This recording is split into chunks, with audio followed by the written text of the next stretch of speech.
찬송가 523장 찬송하시겠습니다. 찬송가 523장입니다.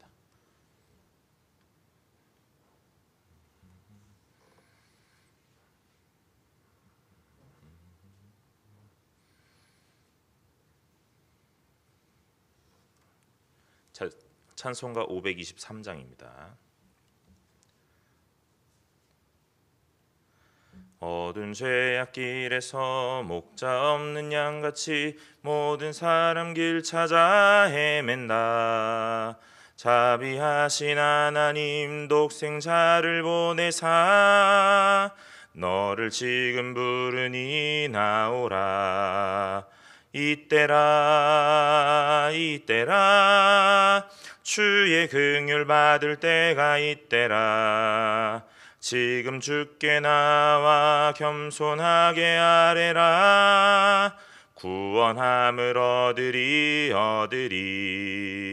험한 십자가 위에 달려 돌아가신 주 다시 살아나셨네 기쁘다. 죄인 구원하실 때 어서 주께 나와 그 신 은혜 구하라. 이때라 주의 긍휼 받을 때가 이때라. 지금 주께 나와 겸손하게 아뢰라. 구원함을 얻으리. 주의 귀한 말씀에 영원 생명 있나니 주님 너를 용서해 주신다. 주가 부르실 때에 힘과 정성 다하여 주의 은혜 받으라. 이때라 주의 긍휼 받을 때가 이때라. 지금 주께 나와 겸손하게 아뢰라. 구원함을 얻으리.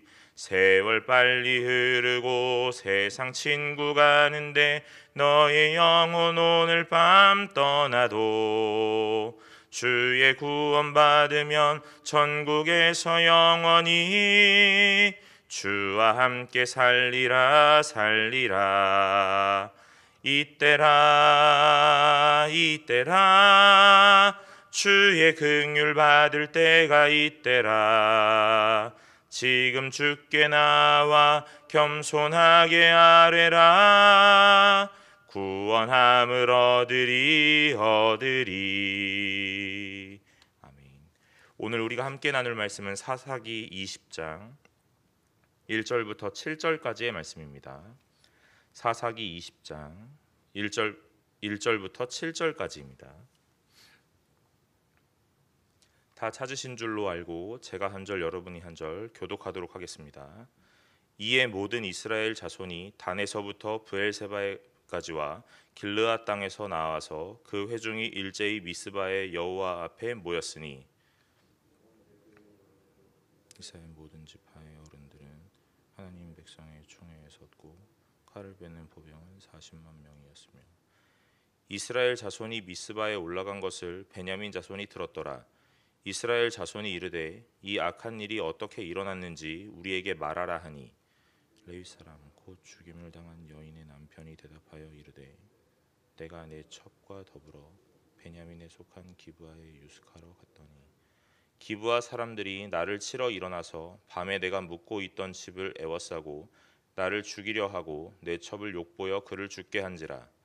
내가 내 첩의 시체를 거두어 쪼개서 이스라엘 기업에 온 땅에 보냈나니 이는 그들이 이스라엘 중에서 음행과 망령된 일을 행하였기 때문이라. 함께 읽겠습니다. 이스라엘 자손들아 너희가 다 여기 있은즉 너희의 의견과 방책을 낼지니라 하니라. 아멘. 사사기를 살펴보면 살펴볼수록 오늘 그 이스라엘 백성의 신앙이라는 것이 얼마나 밑바닥으로 내려갈 수 있는가 하는 것을 보게 되죠. 사사기가 마지막으로 달려가는 그 상황 속에 이스라엘의 신앙은 바닥이 아니라 그 바닥을 뚫고 내려가고 있는 이 현상을 보여주고 있습니다. 아마도 이 백성의 타락이라는 것보다 오늘 그 종교 지도자의 타락은 오늘 백성의 타락을 더 넘어서고 그 나라와 민족의 타락이라는 것으로 대변되기도 하지요. 그렇기 때문에 오늘 이 레위인의 문제는 우리가 더 크게 봐야 하고 경각심을 가져야 할 것입니다. 이 이스라엘의 레위인이라고 하는 이 한 사람, 그리고 이 사람이 당한 지금의 일은 단순하게 생각할 문제는 아니라 하는 것이죠. 이 이스라엘의 레위인은 하나님 앞에서 거룩한 백성으로 살아야 했고, 오늘 그 이스라엘의 영적인 부분과 모든 부분들을 책임하고 대표하는 사람의 역할로 많은 일들을 감당했어야 합니다. 단순하게 오늘 하나님 앞에서 어떤 일을 직무를 맡은 한 지파를 뛰어넘어 오늘 하나님 앞에 이 영적인 척도라는 것, 오늘 어떤 것이 옳음이고 그름이라는 것인가, 또한 어떤 것이 하나님이 기뻐하시고 기뻐하시지 않는가라는 것의 기준점으로 오늘 이 이스라엘 백성에게 오늘 이 가이드하는 역할들을 했어야 한다는 것입니다. 레위는 모든 상황 속에 하나님의 판결 앞에 있어야 하는 백성이었습니다. 그리고 이 백성은 이스라엘 백성 앞에서 다시 한번 하나님의 판결이 무엇인지를 눈으로 보여주어야 하는 사람인 것입니다. 그런데 이 레위가 오늘 어떤 모양으로 나타났습니까? 첩을 둔 한 남자로 나타났다는 것이에요. 여러분, 하나님께서는 한 여인을 만나라 말씀하십니다. 그런데 오늘 이 레위인은 첩을 두었다는 것이에요. 오늘 이스라엘 백성이 첩을 둔 것도 오늘 우리는 좀 의문을 가져야 할 것인데, 이 이스라엘의 종교의 지도자가 오늘 하나님 앞에서 첩을 두고 오늘 자신의 만족과 어떤 쾌락을 위하여 많은 것들을 이행하고 있는 것들을 보게 됩니다. 그런데 또한 이 첩이 죽임을 당한 이후에 오늘 이 레위인의 이 반응이라는 것이 어떤지 우리는 좀 살펴보아야 할 것입니다. 이 첩이 죽임을 당하고 오늘 레위인은 어떻게 했냐면 그 죽은 시체를 거두어다가 토막을 내고 그 토막을 각 지파에게 보내고 오늘 자신의 억울함과 오늘 자신의 이 손해라는 것을 모든 지파에게 함께 복수를 하자 하는 것들로 오늘 끌고 가고 있는 중입니다. 이 레위의 지파의 그 진술은 진실되지 않았습니다. 오늘 하나님 앞에서 진실되어야 했고 오늘 거짓말하지 않았어야만 했는데, 이 레위 지파의 제사장은 자신에게 유리하게끔 진술하고 있다 하는 것을 볼 수 있죠. 어떻게 되었는가 하면 물어봅니다. 3절에 보니까 이스라엘 자손이 미스바에 올라간 것을 베냐민 자손이 들었더라. 이스라엘 자손이 이르되 이 악한 일이 어떻게 일어났는지를 우리에게 말하라 그럽니다. 오늘 이 레위인에게 말하라 하고 묻지요. 그러면 이 레위 사람은 진실되게 진술을 했어야만 합니다. 그런데 이 레위 사람이 어떻게 진술하는지를 보십시오. 4절부터 레위 사람 곧 죽임을 당한 여인의 남편이 대답하여 이르되 내가 첩과 더불어 베냐민에 속한 기브아의 유스카로 갔더니 기브아 사람들이 나를 치러 일어나서 밤에 내가 묵고 있던 집을 애워싸고 나를 죽이려 하고 내 첩을 욕보여 그를 죽게 한지라 그러죠. 여러분, 이 표면만 보면 크게 틀리지는 않았습니다. 그런데 우리가 더 잘 알고 있듯이 진짜 거짓말은 진실을 섞어내야 하는 것이에요. 100% 거짓말을 하면 모두가 믿지 않을 겁니다. 그런데 이 레위인이 어떻게 하였냐면 진실과 이 왜곡이라는 걸 적절하게 섞어내고 있다라는 것이죠. 오늘 하나님 앞에서 레위인은 첩을 두지 않았어야 함에도 불구하고 첩을 두었습니다. 그리고 또한 이 레위인은 하나님 앞에 거짓 증거하지 않았어야 함에도 불구하고 오늘 사람들 앞에 거짓 증거하고 있다는 겁니다. 여러분, 그때 당시에 재판이라는 것이 일어나고 판결이라는 것은 어떻게 일어나냐면 사람의 증언을 통하여 일어나죠. 그러니까 이 증언 하나가 다른 사람의 목숨을 왔다 갔다 하게 만들 수 있다라는 것이에요. 그렇기에 하나님께서는 거짓말하라 그렇게 하시지 않고 거짓 증거하지 말라 하는 십계명을 그들에게 주신 겁니다. 이 증언이라는 것이 한 사람의 목숨과 인생이라는 걸 좌지우지할 수 있는 큰 상황으로 몰고 가고 있기 때문에 그렇습니다. 그런데 누가 거짓 증언하고 있는가 하면 레위인이 거짓 증언을 하고 있다는 거예요. 하나님 앞에서 옳음이라는 걸 택해야 하는 사람입니다. 하나님 앞에서 오늘 진실해야 하고 하나님 앞에서 무언가 다른 거룩함을 택해야만 하는 사람. 그런데 그 사람이 계속해서 그름을 택하고 있는 거예요. 아니라는 방향으로 가고 있는데 오늘 모든 사람이 그 사람의 말을 듣고 있는 겁니다. 한 사람의 잘못으로 인하여 모든 사람이 오늘 그 절망으로 오늘 파국으로 치닫고 있는 모양을 보여주고 있는 거예요. 그럼 여러분, 우리는 여기서 뭐라고 하겠습니까? 레위인이 참 나빠라고 말하겠습니까? 그렇지 않죠. 이 레위인의 말을 분별 없이 듣고 있는 이 이스라엘 민족 또한 오늘 영적으로 타락했음을 보여주고 있는 겁니다. 이 레위인의 부름을 받고 오늘 소집을 받고 오늘 모였던 사람들이 총 40만 명이라 말합니다. 그런데 2절에서 보면 이 40만 명을 뭐라 표현하였냐면 온 백성의 어른, 곧 이스라엘 모든 지파의 어른들은 하나님 백성의 총회에 섰고 칼을 빼는 보병은 40만 명이었으며 라고 말하죠. 어른이라 하였습니다. 수장이요 우두머리라 하는 사람들이 40만 명이 모인 거예요. 그런데 이 어른이 분별이 없다 하는 것이죠. 레위인의 말을 들으면서 무엇이 이상한지 모르고 무엇이 진실인지 묻지 않는다는 겁니다. 단순하게 레위인의 말만 듣고 계속 그것들을 진실로 받아들이고 있는 거예요. 여러분, 단순하게만 생각했더라도 오늘 이 사람들은 한번 질문할 수 있어야 합니다. 당신은 레위인인데 왜 첩을 두었습니까? 하고 말입니다. 그런데 이것들에 대해 묻지 않는다는 거예요. 또한 이 증언이라는 것이 두세 사람의 증언이 아니라 한 사람의 증언으로 모든 것이 이루어지고 있다는 것이죠. 오늘 하나님께서 모든 상황의 진실을, 그 진술을 받을 때에 두세 사람의 증언을 받고 그 모든 것들을 확인할 수 있도록 하셨습니다. 그것은 억울함이라는 것이 나타날까? 또는 한 사람의 그 이득과 이익으로 편향된 대답이 나타날까 하는 이 걱정과 오늘 배려인 것이에요. 그런데 이 레위인 한 사람의 진술만을 듣고 40만 명이 한 번에 동요하고 있다는 겁니다. 누구를 위함입니까 이게? 오늘 이스라엘 백성이 도대체 누구를 위하여 집결하였고 무엇을 위한 이 보복과 증오심을 나타내고 있는가 하는 걸 돌아보면 오늘 우리는 이것들을 바라보며 알 수 없는 의문들이 자꾸 생겨난다는 겁니다. 기브아 사람들이 5절입니다.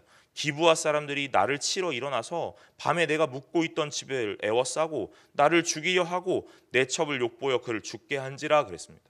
여러분, 이 첩이 이 기브아의 불량배, 오늘 그 많은 사람들 앞에서 능욕을 당하고 죽임을 당한 그 상황이 어떻게 일어났습니까? 기브아 사람들이 찾아온 것이 맞지요. 그러나 이 여인의 죽음은 결국 이 레위인과 오늘 그 집에 묵었던 그 노인의 오늘 내어줌이라는 거예요. 오늘 그 사람들로 인한 내가 손해를 받을까, 오늘 내가 피해가 생기진 않을까 하는 그 걱정과 두려움에 오늘 이 한 여인을 죽음과 사지로 내몰았던 것이 누구냐는 거예요. 오늘 결국 이 죽음은 레위인이 초래하였다라고 보아야 하는 것입니다. 오늘 많은 사람들은 이 한 사람, 이 한 여인의 죽음을 어떤 불량배로 인하여 오늘 성적 타락으로 인하여 많은 것들이 일어났다라고 생각할 수도 있겠지요. 그러나 레위인은 이 여인의 남편이었습니다. 비록 정실은 아니었으나 첩이었으나 오늘 이 첩을 자신의 아내라고 표현하였고 오늘 자신은 남편이 되었으니 이 남편은 자신의 여인을 지킬 의무가 있었다는 거예요. 그런데 이 남편은 남편의 직무를 다하지 못하고 모든 것들을 내어주게 됩니다. 무엇 때문에요? 혹시나 나에게 손해가 올까 두려움에 휩싸였기 때문에 그렇습니다.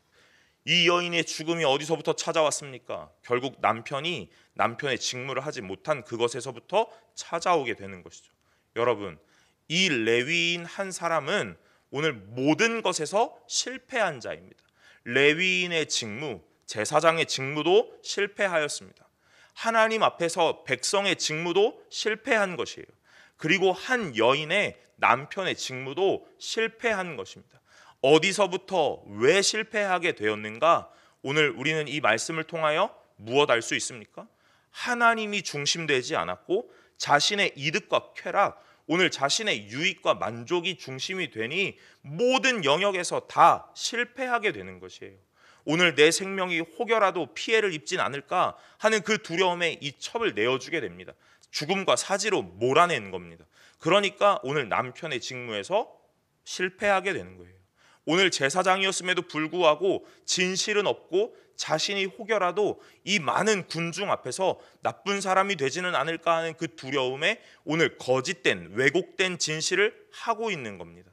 그러니 오늘 이 제사장의 직무도 실패하게 되는 거예요. 오늘 그리고 더 중요하게 하나님의 한 사람으로, 하나님의 백성으로, 그리스도인으로, 성도로 살아가는 오늘 이 모든 것이 다 무너지게 되는 겁니다. 무엇 때문에요?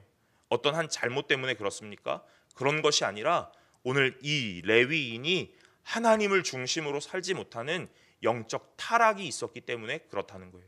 여러분, 오늘 이 본문은 짧게 나타나지만 오늘 우리는 이 본문 안에서 깊은 메시지를 찾을 수 있어야 합니다. 오늘 단순하게 이 레위인이 무슨 일을 당했구나, 무슨 일이 일어났구나 하는 것이 아니라 그 일이 왜 일어나게 되었는가, 왜 그 일의 결과물이 이렇게 파국으로 치닫고 오늘 결국엔 모든 것이 절망과 오늘 실패로 나타날 수밖에 없었는가 하는 모든 것의 근간이 되는 사건을 찾아내야 된다는 이야기예요. 그 사건이 무엇입니까? 오늘 첩이 능욕을 당한 사건이 아니라 오늘 이 한 사람이 하나님 앞에서 올바로 서 있지 못했던 사건 때문이라는 것을 믿으셔야 하고 깨달으셔야 합니다. 제사장은 하나님 앞에 섰어야 하는 사람인데 오늘 그 제사장이 하나님 앞에 서지 못하였습니다. 하나님 앞에 제사장이 서지 못하니 그를 따르는 민족들도 서지 못하는 겁니다. 계속해서 잘못을 선택하고 그것이 옳다 말하는 겁니다. 모두가 옳다 말하니 그것을 의심할 여지가 없다는 거예요. 여러분, 7절에 보면 뭐라고 말씀합니까? 이스라엘 자손들아 너희가 다 여기 있은즉 너희의 의견과 방책을 낼지니라 그러죠. 오늘 이 제사장은 우리가 다 여기 모였으니 하나님께 기도하고 무엇이 옳은가를 묻자, 하나님의 뜻이 무엇인가를 구하자 했어야 합니다. 그런데 이 사람의 대답은 무엇입니까? 너희의 의견이 무엇이냐? 너희의 방책이 무엇이냐? 묻는 거예요. 오늘 이미 선동은 다 끝났습니다. 자신에게 유리하게 모든 것들을 다 진술했기 때문에 오늘 이들의 분노와 증오는 마구 불타오르고 있다는 거예요. 선동은 다 끝이 났고 모든 것을 다 결과물을 예상할 수 있도록 다 만들어 놓았다는 겁니다. 그리고 나서 묻는 거예요. 너희의 방도와 방책이 무엇이냐? 너희의 의견은 무엇이냐? 말하라 이렇게 말합니다. 여러분, 기도했어야 합니다.